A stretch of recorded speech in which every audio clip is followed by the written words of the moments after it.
The name's Bond. James Bond. You're a wizard, Harry. I drink your milkshake. You can't handle the truth. You're tearing me apart, Lisa! All right, everybody. Welcome back to another episode of the Movie Mafia podcast. I'm your host, Jacob Trout. We are back here again. We got, of course, me, Gabby, Lauren, Max. We're all here all together. You can tell my camera is off right now. Unfortunately, I'm in a new environment. I couldn't get the camera quite working for me, but the show must go on. So we're still here, still doing the Movie Mafia. What's up, guys? How are you guys all doing? I'm doing fabulous. I am fully vaccinated and ready for the summer to begin. Waxed and vaxxed. I no longer have Period! Oh my gosh. Yeah, we've gotten so much movie news today, and I'm so excited to just dive right into this. And first, we have to talk about the most important news of the past week. Gabby, we got a new Gossip Girl trailer. If you guys could see me right now, I am freaking out. Oh my gosh. Max is not here for it. Max is so over us talking about Gossip Girl. That's all we talk about. This should be the Gossip Girl podcast. Absolutely. I've never seen it. And well, you got to try it out. It's an amazing show, and you know what, Max? We're only getting more episodes, all right? So it's never gonna end. Gossip Girl's never ending. An entirely new and diverse cast. The cast is so diverse. I'm so excited for it. I'm so excited for the new plot line, but the still basic Gossip Girl at heart with this person slept with this person, the drugs, the alcohol, the sex, all the things that you love in Gossip Girl. And of course the gossip is coming back, but in a more modern version within an all new cast. And I'm so excited for it because I'm currently rewatching Gossip Girl for the 6th time. Wow. The 6th? Wow. You get an award? I know. I feel like I need one. I feel like I should get one at 10. Are you in a fan group page for that? No. I feel like you should be. I should be. So should Jacob, because I never met a bigger Gossip Girl fan. I thought I was such a big fan. Not until I met Jacob. He had me beat. Listen, I'm not sure that's a title I should want, but I am very appreciative to have such an honor. I'm a massive fan. And, this trailer, it didn't really give us too much, as you know, but yeah, that's okay. That's all right. I'm okay with that. I'm still trying to learn everyone's names. They've leaked the names for everyone in the cast, all the characters' names, and I'm still trying to figure out who's who. I think the hardest part for me is every time I look at a character, I'm trying to compare who they were. I'm like, every time I see a girl, like the girl that's in the beginning of the trailer, I'm like, okay, that's the new Serena. And then I don't know if you remember from the new trailer. Dan was the one guy. Exactly. And then the new Vanessa was the one girl. Yeah, Absolutely. No, I was doing the same thing. Do you remember the girl who was looking in the mirror? That's definitely the new Blair. Looks identical.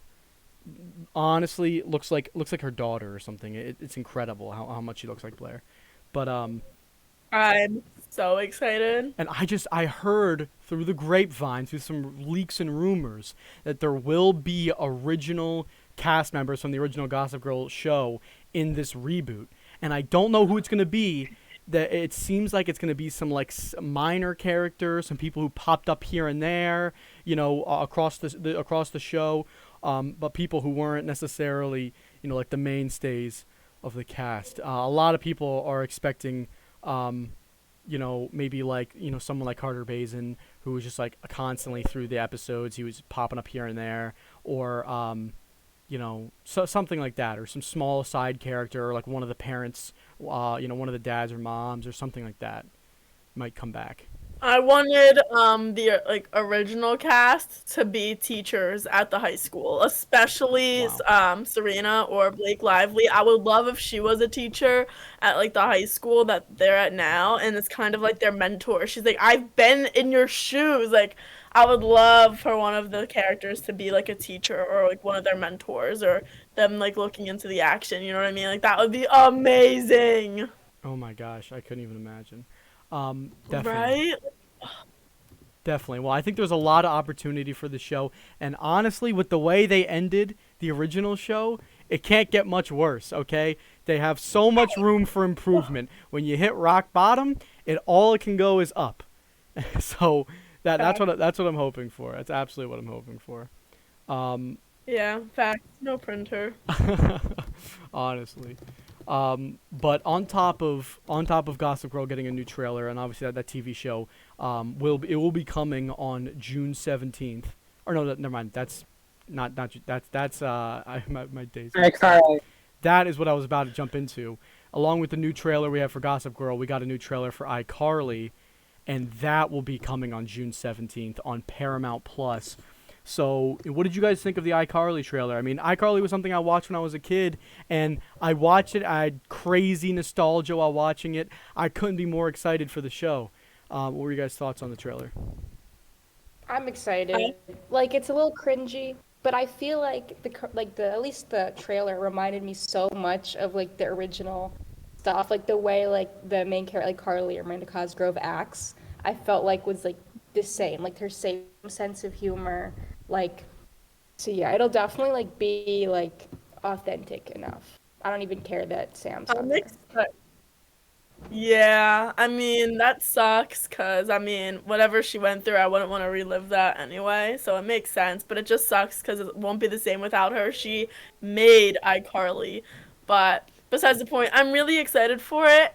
I'm excited because of the nostalgia. I'm gonna get like, oh my god, they're so old. Like, this is crazy to me. Like, Spencer in the trailer cursed, and we're like, wow, now like the audience that they're gearing this iCarly to is the audience that grew up watching it. So kids our age, not like the kids now. I don't think they would watch this, even have any interest in watching it.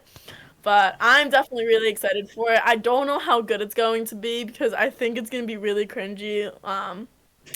But like Warren said, but I am excited for it. I think this is something that I kind of need right now. Yeah, I watched the show as a kid. It wasn't special. Wasn't like special to me or anything. But the theme song definitely, it brought me back to my childhood for sure with the theme song in the trailer. But I wasn't laughing at all during any of the jokes in the trailer, so I have no idea if this is gonna work because humor that they were doing in the show 10, 15 years ago, it can't be the same humor that it is now. So I wonder how they're going to execute that, especially to like the demographic, as you said, like people our age, but do enough people our age love that show? It's enough to go buy get Paramount Plus. I don't know. Yeah, I think that's how one of much the is biggest that? Like, why buy?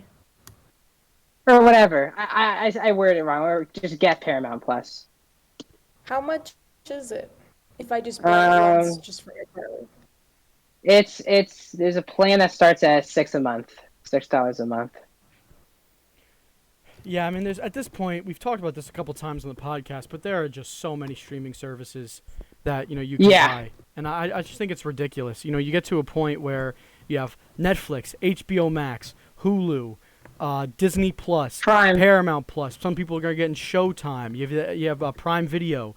It's like, oh my god, just stop. It's like so much, and then Peacock. You just, oh my god, Apple TV Plus. Right. Yeah. Oh my god, there's so many. Yeah. And each of them, $6 a month doesn't sound bad, but they all add up. You all add up. I mean, the whole point of the streaming services was to get the shows that you want for cheaper than actually paying for TV. And now it's the opposite. I mean, it's probably more expensive to pay for all these different streaming services. And you have to have everything all downloaded, and I just think it's ridiculous. I think it's ridiculous. You have to be crafty with it. Like, everyone in your friend group will pay for one streaming service, and you all should share. Honestly, that's a vibe. That's absolutely the move. If you guys have friends, that's exactly what you need to do. Take Lauren's advice. Yeah, if you have friends, take advantage of them. Step one, get friends. Do any of you have Paramount? No. Okay, so probably will be getting it for iCarly. Yeah. Okay, probably for iCarly, I username, will password. be getting it. Got you, girl. Absolutely. Don't need it. Well, I'll figure out some way to watch iCarly. Wink. But I won't be able to watch it on the day of, but I will be able to watch it that week. And the day of is my mom and my best friend's birthday. So. Wow. And my Very birthday. busy. And it's your birthday too? Yeah. Well, I'm friends with a lot of Geminis. Wow, jeez. I don't know. I've never heard of so many people with a June 17th birthday. But wow, that's incredible. Mhm. But you Geminis. definitely I don't know, Max. iCarly or your birthday party? You know, which is more important? My birthday, not watching on iCarly. No, Not I'm just spending teasing $6 you. on I don't know, iCarly. it's like Carly a little bit. No. No. Oh my gosh. Oh my gosh. Well, it definitely seems like this has been the week for, you know, TV news. So I just want to keep plowing through all the different TV show news that we've had and all the different shows that have been coming out. We saw that Lucifer finally dropped part 2 of season 5. I mean, oh my God. We got season 5, the first 8 episodes out of the entire 16. We got the first 8 last summer. And now it's been almost a full year, and finally part 2 has released. And this is going to be the end of season 5. The writers, the producers have all announced, hey, don't tell Netflix to give us another season, because we don't even want to do another one. We're done. This is the end of Lucifer. We're not doing another season after this. So they've concluded yeah. everything. There's no hope. It's over, and these last couple episodes are all we have. No, it's definitely So sad. if you like singing, if you like music, if you like a TV show where the characters sing to you, Lucifer's for you. Absolutely. Right now, I know, Lauren, you finished it. So right now, me and Gabby are still watching. I've watched 3 episodes, and I'm on the 4th of the new 8 that have come out. And I think Gabby said she's watched 1 or 2. I watched 2, about to watch the 3rd. Like, I Nice. finished episode 2, haven't Okay. started the 3rd yet. Okay, nice. So I'm gonna try to give a non-spoilery review, of the show thus far for me. So I thought so far it's been pretty okay. The role that God has had has been a little bit strange to me. He's just kind of like comic relief, which is like cool, but I wish it was a little bit more impactful, I guess. Sometimes it feels like the show is just like leaning too far into the comedic element. Like God in therapy with Lucifer is a really funny, that's something we saw in one of the trailers before this season was second half of the season was finally released. But it's cool, but I feel like God is only comic relief. Like there's hardly any ever like hard-hitting Interesting. scenes thus far that I've gotten into, at least for me. Yeah, so far I've watched God interact with his grandchild, which is really cute because he's like half angel, half human, and I don't know. So far it's really cute. I hope it kind of stays that way and God doesn't try and take him back with him to the upper world or the underworld too. Dun dun dun. But and then Mazikeen was like asking for a soul. Like you So had sad. like pity for her. Like, we had pity for her, and then, she stormed out, and I'm trying to think of what else happened that was like, oh, Well, the with second God, at episode was least. that I karaoke think that's it episode, so far. right? Yeah. Yeah. That was a bit rough. I'm not a big musical type of guy, but the entire episode was different characters breaking out in a song and dance, like right in the middle of like they're investigating a murder, and then all the football on a football field, and then all the football players start dancing, and I'm just like, oh my God. And the song they're dancing to is Another One Bites the Dust, while the dead referee is like laying on the ground, and they're all like dancing and then over he, like, him. gets up to dance. Like the dead guy comes, Yeah. like it breaks the fourth wall because the dead guy comes back to life, but he's dead. Yeah. And apparently that 'Cause was God- all just God, messing around and having Yeah, some fun. God's just fucking But around. I don't know. After the first 6 musicals, I just started fast forwarding through them. Like, I couldn't keep watching them. I was like, oh my God, not another musical. Like this is killing me. But that was literally painful to watch. But other than that, the season has been okay, a little bit underwhelming. So far, they've been doing the plot where Lucifer feels as though he's unworthy for Chloe. So he can't be with her. He can't say that he loves her because he thinks his own father is incapable of love. He's so dramatic. Yeah, he's like, my father's incapable of love, therefore I am too. So if I said I loved you, it'd be a lie. And it's like, I think he's just one for the theatrical. Like, he clearly can't make a decision for himself. Shots fired. yeah, honestly. And I just don't believe this, you know? Like, I normally think Lucifer, the show, does a very good job with their the romance and the romantic storylines. But thus far this season, I just don't believe what Lucifer is saying. I mean, neither does Chloe, honestly. But, like, I just don't believe the issues in their relationships. Like, it just seems so made up for, just to serve the plot. He's manifesting the issues. Yeah, so I don't know. I think what they're trying to get across is that, like, you have to, like, work through your own shit in order to be in a relationship. That's true. I think that's a good sentiment. I just don't believe that this specific issue is. Yeah. Yeah, it just seems like something, like, that's his own father. Like, that's not him. It just doesn't seem like a really believable issue. And he goes to therapy and just makes everything worse. That's Lucifer. That's typical Lucifer. I did think, like, I'm not gonna spoil anything, but, like, I did think the, like, ending was very, like, closure. Like, it definitely, like, felt like the end. Like, I don't see how they could, like, really continue it afterwards.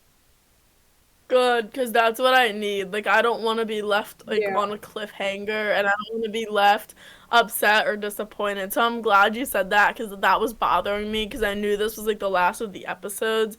I was so worried that it was going to leave off kind of like a cliffhanger, but I'm glad it's not like that. Yeah, like, you definitely get, like, a decent amount of closure, and, like, it's, like, a little feisty, but, like, overall a very, like, wholesome ending. Yeah, definitely. I mean, that is what I'm looking for, honestly. Just like a nice TV show to at least have some fun with and, pass some of the time as we get deeper into the summer here. And it seems like that'll do that for me. So I'm definitely excited to finish out watching the rest of this. But yeah, outside of Lucifer, the last big real TV show news that we had this past week was we had another episode 5 for Bad Batch. It feels weird talking about Bad Batch when Carter isn't here. Carter and Max are normally the Bad Batch duo, but I have since caught up.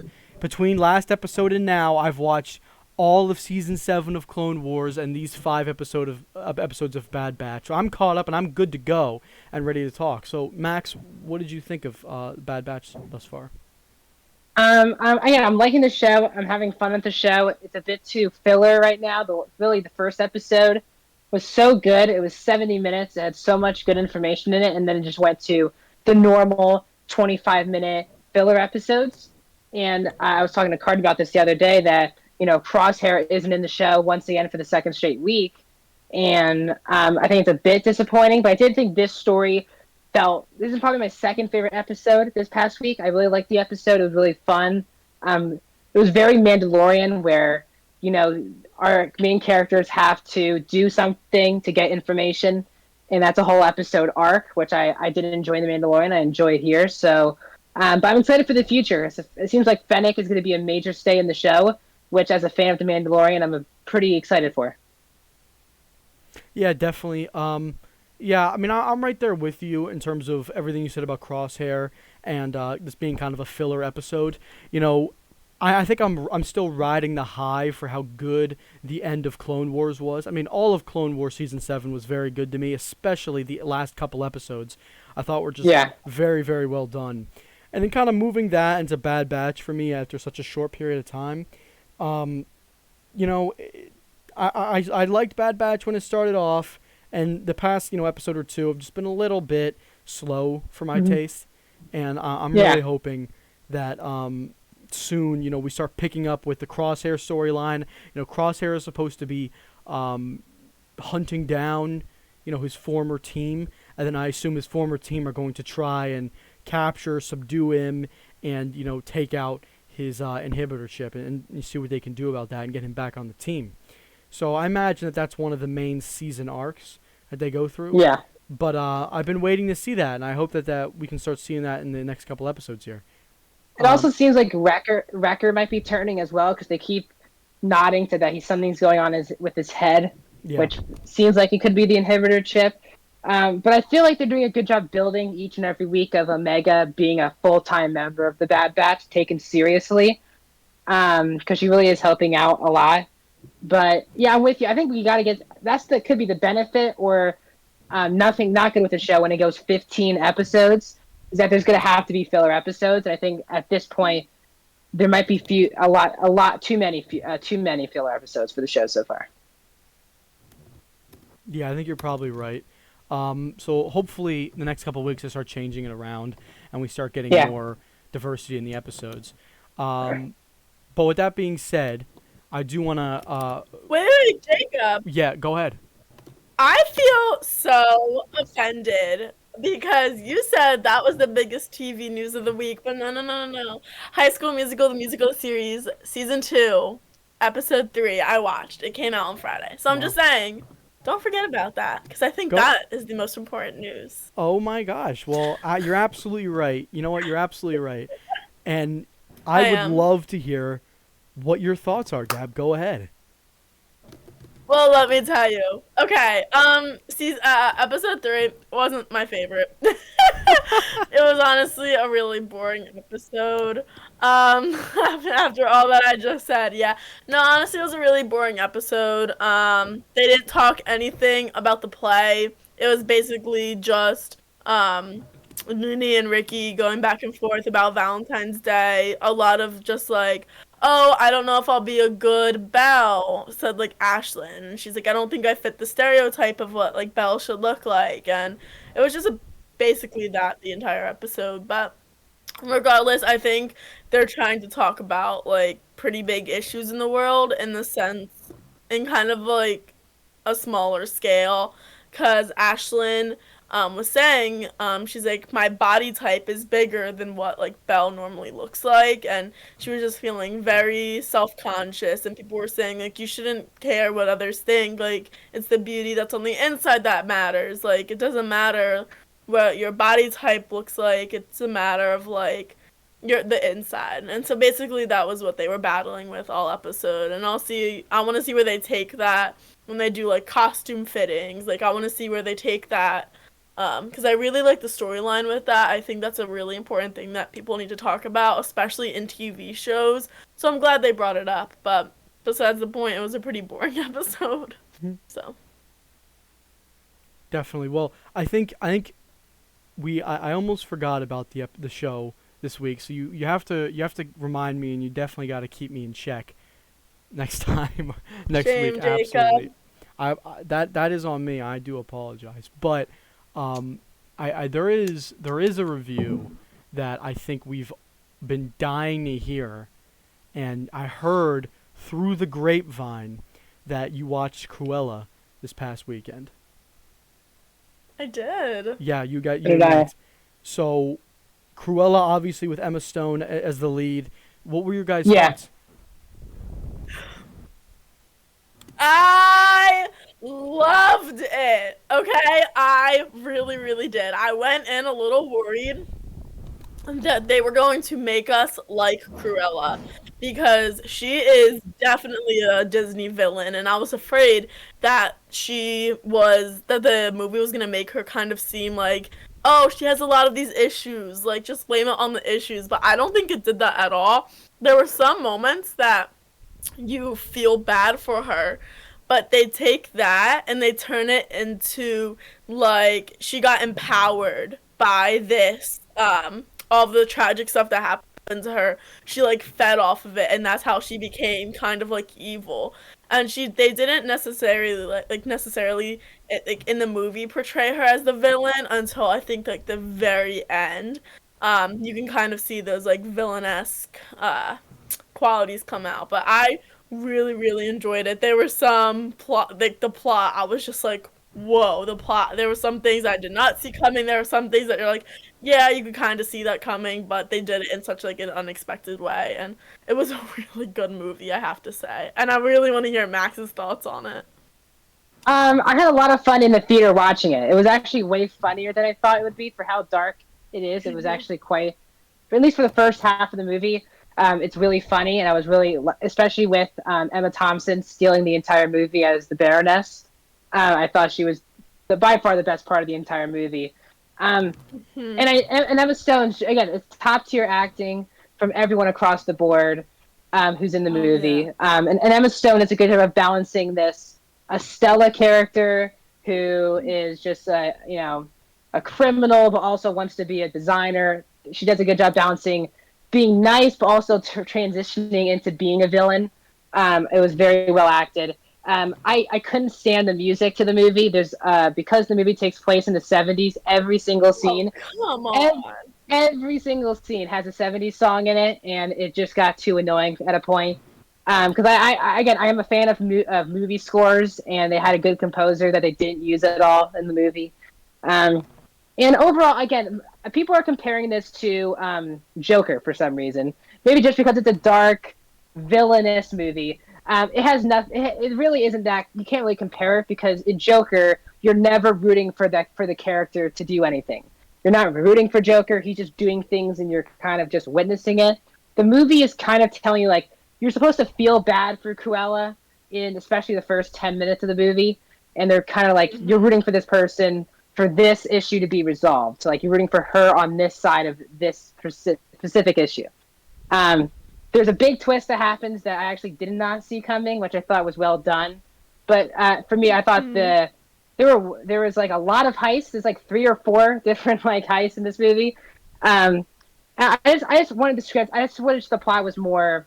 I like in heist movies where sometimes the plans don't go correctly and they have to adjust on the go. And the movie has very perfect heist scenes, which are cool. I mean, the last one was very well done, I thought. But for the most part, it's very... And the idea of the Baroness never recognizing Cruella throughout the entire movie didn't really make a lot of sense. But overall, I still had a fun time with it. It's a fun movie. But I can see why people don't like it. Because the plot isn't that great. But the acting and how it's shot and the costume design is really, really well done. So I can see why people are loving it too. Yeah, no, I have to disagree. I was singing along in the theater. My mom and I went to go see it at like 9:45 at night. We also brought my dog. But we were just sitting there and a song came on and her and I would look at each other and start singing along with it. Like I loved the soundtrack, but I'm such a music person that to me it made sense. Like there was one of the heist scenes.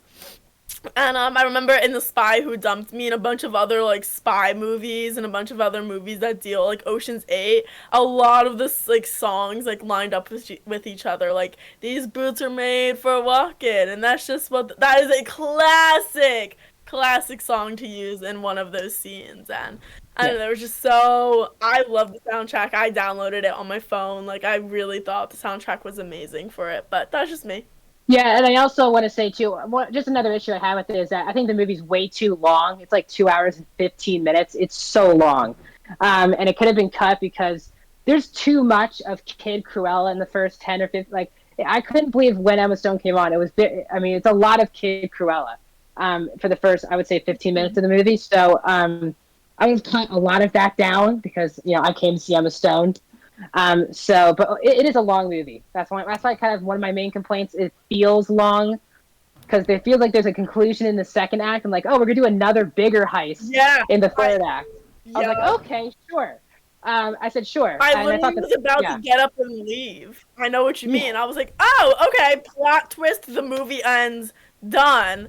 And then I was like, oh, we're still going. Like, whoa, we still have a lot of time left. But no, I agree. I literally was about to get up and leave, and I was like, oh, it's not over yet. Yeah. Got it. Okay. Yeah. But I agree.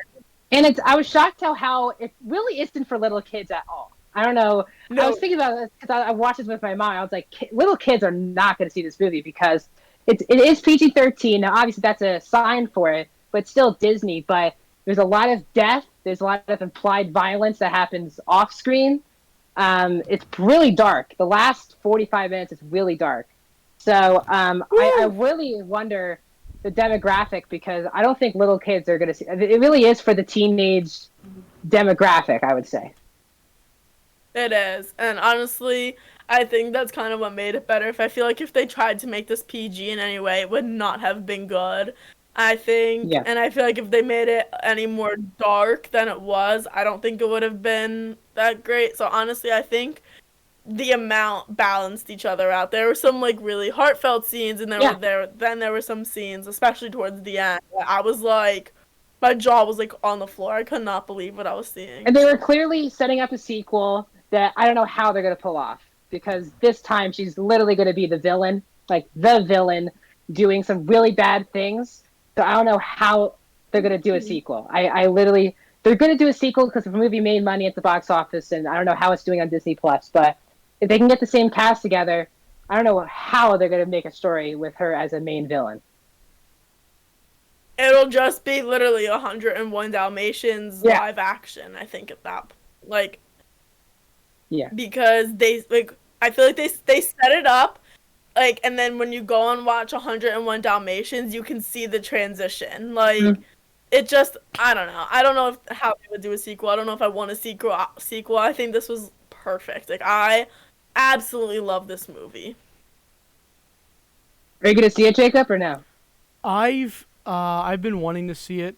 You know, I mentioned it to my girlfriend, and she seemed interested in seeing it, so I've been trying to go see it with her. So I think I'm going to try and do that and give it a shot.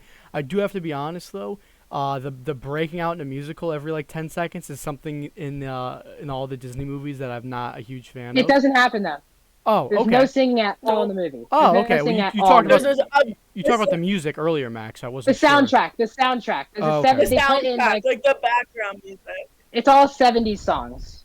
Is the entire soundtrack? Yeah. I see. No, but they don't break out into song. Okay, good. But it's a dark movie. Yeah, they don't go into any song. That's definitely have me a lot more interested in the show now. Marvel Dude in our chat said his favorite part was when she said, quote, "Now it's time for 101 Dalmatians." Such a good reference. So, do you guys remember that bit from the movie? She says that in the movie? Apparently. I didn't catch that. I feel like if I caught that, I would have been like screaming. There was my a head lot off, of but I cheesy. don't remember There was that. a lot of cheesy lines in the movie, and I thought that would have definitely been one of it, because she says over and over again, "I'm not Estella, I'm Cruella," like 5 times in the movie. I was like, okay, and but I would have heard that. It feels like that's such an on the nose line. I know. I think I would have remembered that, but maybe I just missed it. Definitely were you able to watch the post credit scene, Max? Yeah. Yes. It was interesting. There was a post credit scene. It isn't really necessary. You don't like, if you skip it, you're not missing anything. But It was so cute. It was so cute. They were little Dalmatians. Yeah. I loved seeing all of the dogs in the movie. Oh my god, that made my heart so happy. We actually brought my dog to the movies with us because we're one of those dog people. He's my emotional support animal, so he came with us. It was like 9:45 at night. There was like 6 people in the theater. Like, anyway. But I was so happy. I absolutely loved seeing all the dogs. And then, like, in the beginning, honestly, I thought she was going to hate spots, especially young Estella, because when she was in school with, like, the guy stamping the paper, I thought that was going to be, like, that was good symbolism with all of those dots. I don't know if you caught on to that. But I was sitting there, I was like, Mom, this is, like, symbolism. Why she hates especially Dalmatians because of the dots. And then, obviously, you find out later on they killed their mom. Like, they killed her mom, which is not a spoiler. Everybody knows that. But yeah, so I thought that was, like, something I picked up on. Yeah, I went to a Thursday night showing of it. It was pretty packed, and it was cool to be a part of a theater where we're all kind of laughing, because so far with the movies have come out, they really haven't been comedies, so it's been nice to kind of sit there. There's some really funny jokes, especially with Paul Walter Hauser's character, who's like one of the 2 best friends of Emma Stone, who is really funny in the movie. And Emma Thompson, I was laughing every time she was on the screen. So it was great. Yeah. I had a fun time with it. It wasn't special, but I had a fun time with it. Yeah, no, I thought it was just a good movie. I definitely was so looking forward to see it. I felt like it met and exceeded my expectations. So I don't know. I was so excited. I literally was like randomly, like, "Mom, you want to go to the movies?" She was like, "What movie are we seeing?" I was like, "Cruella." She goes, "Okay," and like we went. Like it was just like that, and it was such like Yeah. a lighthearted movie that like I wanted to see. But then there was also a lot of action, like we said. So And- no, I just really recommend if anyone like it's a good movie to go back to the theaters and watch. And some people are saying this is the best Disney live action they've done. Even though it's like top 5 for me, it is a number. I still have Jungle Book as a pretty high bar for what they've done, in my opinion, for live action. Even though obviously it's just a kid that's live action in it, but it's still nothing. They don't make any special other than Jungle Book. In my opinion, they haven't really made anything special yet with like these live action movies. So if you have those low expectations, I think you're gonna love the movie. If you're going to thinking you're gonna like this movie, or you want to compare this to Glenn Close in any way, I'm not sure you're gonna like the movie that much. Yeah, well, I think it's definitely worth taking a look at, and I'm definitely going to watch it at some point, probably this weekend, just to catch up on it. And you can see that in theaters or pay $30 for it on Disney Plus. Absolutely. I mean, I feel like at that point you might as well just go to theaters. It's probably even cheaper, depending on how many people It is you go cheaper, with. yeah. But Yeah. Tickets were $12. yeah, not bad at all. Yeah. Not bad at all. But Yeah. one thing you did mention earlier while you were talking about Cruella, Max, is you briefly mentioned Joker, so I quickly wanted to jump on that news. So Cool. earlier in the week, we had news that you and me were both kind of surprised about when it released, and then it also kind of just went into nothingness. It seemed like it just kind of disappeared, and then everyone stopped talking about it, which surprised me a lot. Yeah. So the news was that the director for the original, Joker movie, Todd Phillips, yeah. right, Todd Phillips, and he was the co-writer for that movie as well. He's back again for Joker 2, and he will be co-writing. I'm not sure if he's going to be directing again, but he will at least be co-writing. So I think that's like pretty significant news. I don't think Joker 2 was a given, and not to my knowledge, I never saw that announced anywhere. So this basically served as its announcement. I know it's probably in the very, very early stages of development, but I do think it's going to be really exciting to see another Joker film and so what they're going to do with the character. Honestly, I didn't really know where else they could go. But I'm excited to see now the second movie, and if that's gonna move into make Joker move into a trilogy and its own little kind of franchise. Whatever it takes to get Joaquin back as this character. That's kind of what I'm feeling about it. Because I think when the movie came out, everyone was like, "Is there going to be a Joker 2?" Joaquin was saying he would come back for it. Everyone was kind of pumped for it, and it became so overhyped that now we get this kind of pretty big news that Todd is coming back to do it, and not a lot of people are talking about it. But I still am pumped because I am one of those people. I know a lot of my friends hated the movie. I absolutely love the movie. I think it's one of the better superhero DC or just comic book films in a long time. I think it's really good. And it was really depressing, which I liked about it. If everyone wants a movie about a villain, this is what it is, especially this with mental illness and all this type of stuff. This is just kind of what goes into it. So I love the movie. So, I mean, I thought it seemed they set up Batman at the end of the movie, obviously, with one of Joker's followers killing. We find out those are the people who killed Bruce's parents in this universe. So I wonder if they're going to age up Bruce, but I have no idea what they're going to do with the next movie. Yeah, I what I'm really interested to see is, I guess I'm interested and frustrated at the same time. Because a part of me absolutely loves that finally it looks like DC is turning the corner on a couple of their films. It looks like I loved the first Joker movie, and I have high expectations for the second one. And I'm actually really excited and hopeful for Robert Pattinson's Batman. I think that could be very good. But at the same time, I'm frustrated because both of those movies are going to be outside the extended universe for DC. And while that's a good thing, and it probably gives them more room to operate, in a sense, they're not going to be tied in. I feel like I would love to see Robert Pattinson's Batman versus Joaquin Phoenix's Joker, and I'm just never going to be able to see that. assuming that these movies stay in their own separate, self-contained franchises and they don't all join an extended universe. I would really like to see Batman, though. I think Joker could still hold his own movie on his own.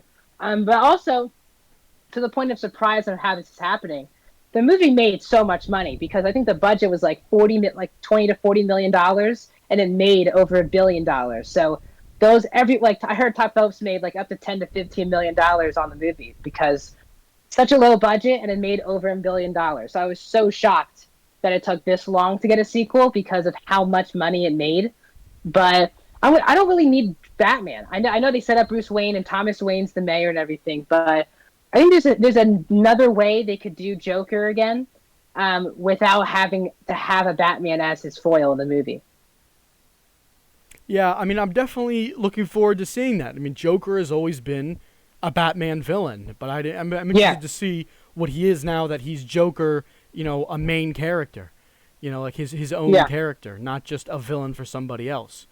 So I'm definitely interested in seeing what he's going up against. Because before he was kind of going up against, like you said, like the Waynes, society, stuff like that. Yeah. So how do you kind of top that? And do you recycle that, or do you move into something else? And if you move into something else, what is that?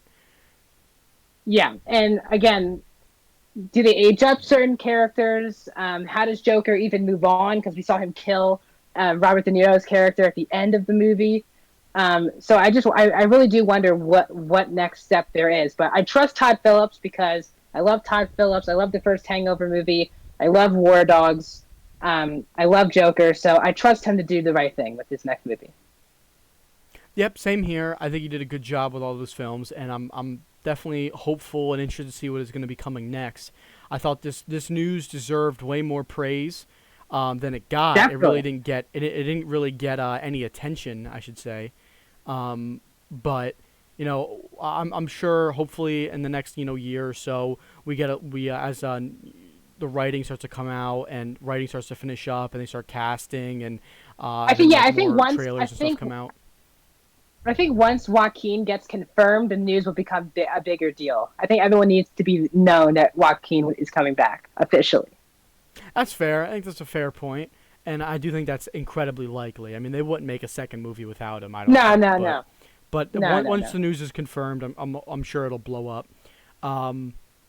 But speaking of another actor that was confirmed in a superhero movie, we have Aaron Taylor Johnson was confirmed cast as Kraven the Hunter in that movie coming out in 2023. So if you guys don't recognize Aaron Taylor Johnson from the name, he played Quicksilver in not the X-Men universe movies, but the Marvel, Age of Ultron. Just Age of Ultron. So that is incredibly interesting because the implications that the guy who played Quicksilver will be cast as Kraven the Hunter, that means more than likely Kraven the Hunter will come and cross paths with Spider-Man, Tom Holland's Spider-Man, at some point. Therefore, they're going to make the Sony-verse, the Spider-Man universe that Sony controls, probably not connected to the MCU anymore. Nope. Going forward, here on, it looks like the Spider-Man movies are not going to be connected to the MCU, or at least, not any more than they've already done. Because if they were being connected, then it wouldn't make any sense that the same person who played Quicksilver could also be Kraven the Hunter. Because clearly Kraven the Hunter is going to intersect with Tom Holland's Spider-Man at some point. Otherwise, they wouldn't have made him into a movie. Definitely crazy news. I'm really shocked to see. I mean, I don't think he's that good of a cast as Kraven the Hunter. I think there'd be better actors to play that role. However, I do think that I'm surprised that Sony would be so eager to cut ties with Marvel. I mean, you never know what the future might hold. I'm surprised that they're so quick to just cut that mythological cord. Yeah, and I've heard some reports over the past week that the Sony people said that the new Spider-Man movie does have tie-ins to their Sonyverse. and the things that that stuff will be connecting. With Venom coming in October, this is coming out. So Spider-Man's in December. Morbius is coming out next year. It seems like they're building a lot of. I think a lot of people have been dying to see a Kraven the Hunter character in live action form already. We got Mysterio, that was done very well in my opinion, from the comic book. So I'm pretty excited for this movie. I do like Aaron Taylor Johnson as an actor. So, but this again, who knows where this character is going to fit in, because we don't know the state of the universe. Obviously, we know it's going to connect, but it really all starts with Venom, and we'll see how that continues on to Spider-Man, to Morbius, and to other properties. Definitely. I'm right there with you, and I'm definitely interested to see, what's going to be next for the Sonyverse. But right now, we just kind of have to wait and see, and let hopefully the Sony execs don't ruin themselves like we've seen them do in the past with their franchises. Cough Spider-Man 3, cough The Amazing Spider-Man 2. So exactly. Well, hopefully they don't ruin a franchise that has started off strong. But we'll see. We'll have to wait and see. The last bit, as we get to the end of the episode here tonight, I did quickly. I was hoping you guys could talk, Max. You could talk a little bit about A Quiet Place Part 2. I know you went in theaters and saw that. Yeah, I have a couple things to say. First thing is that the box office this week. I don't know if you guys know this, but A Quiet Place made $60 million this past weekend, which was the biggest box office opening of the pandemic by a lot, by over $30 million so far. So it was a pretty big week for the box office, because it seems like everyone wanted to be back in the theaters. And Jake and I were talking about this earlier. This is a movie that you do have to see in the movie theater. Now, we were actually talking about Paramount Plus earlier with iCarly. 45 days after the release of A Quiet Place Part 2, it'll move exclusively to Paramount Plus for free. So if you have Paramount Plus and you don't feel it's safe to go to a movie theater, you'll be getting A Quiet Place in over a month. So, but for me, I love this movie. The first movie, in my opinion, was my favorite movie of that year, 2018. It's one of my favorite horror movies of the last couple years. And in my opinion, A Quiet Place Part 2 is better than the first one. Quiet Place Part 2 is currently my favorite movie of the year so far. I absolutely love this movie. If you have, as I'll say, Jacob, you saw the first movie. You have to have seen the first movie to get what's going on in this movie. Now they do it's in the trailers, but the opening 15 minutes of the movie is day one of what happens in this world.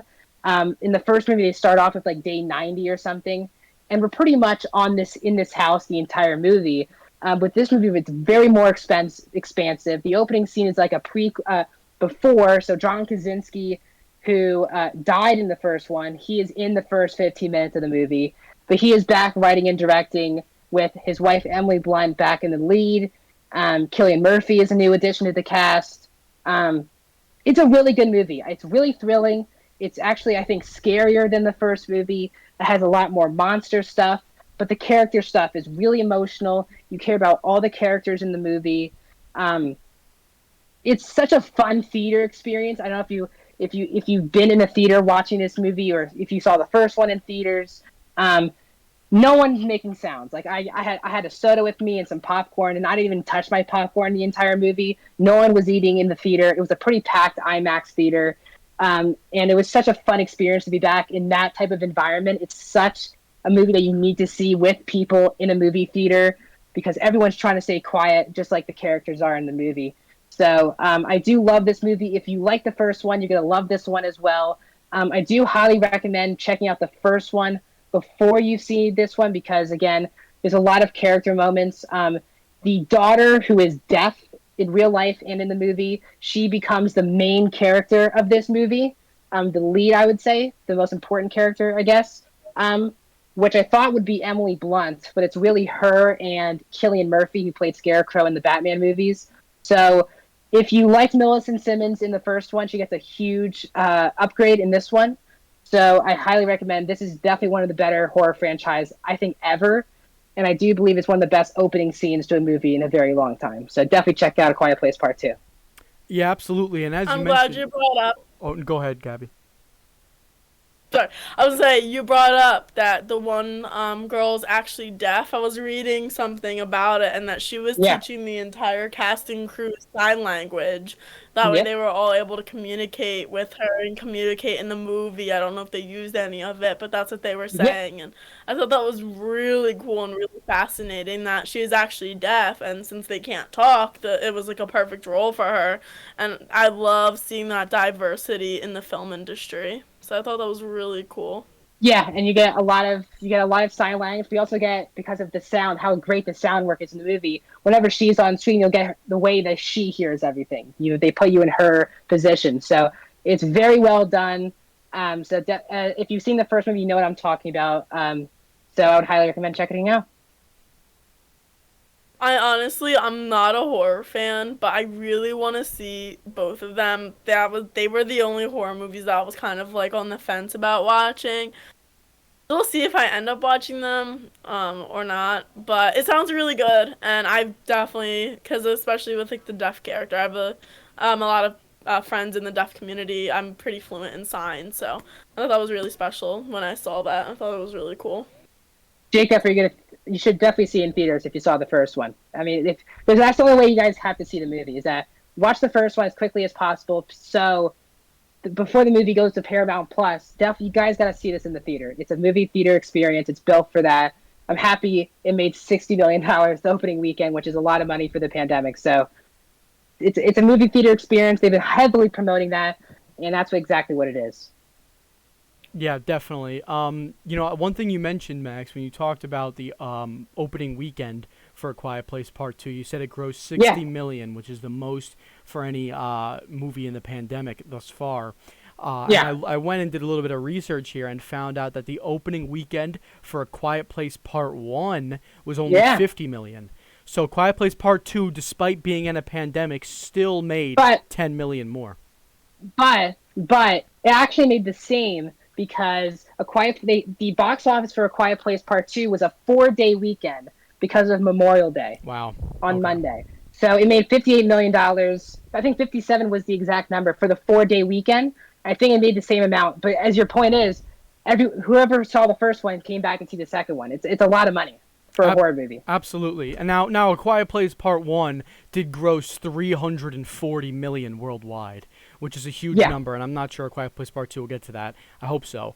But, we'll have to wait and see. But definitely the opening weekend, a lot of these movies in the pandemic we saw take massive hits, from their predecessors. But it's nice to see that A Quiet Place Part 2 is working at least about around the same as the first one.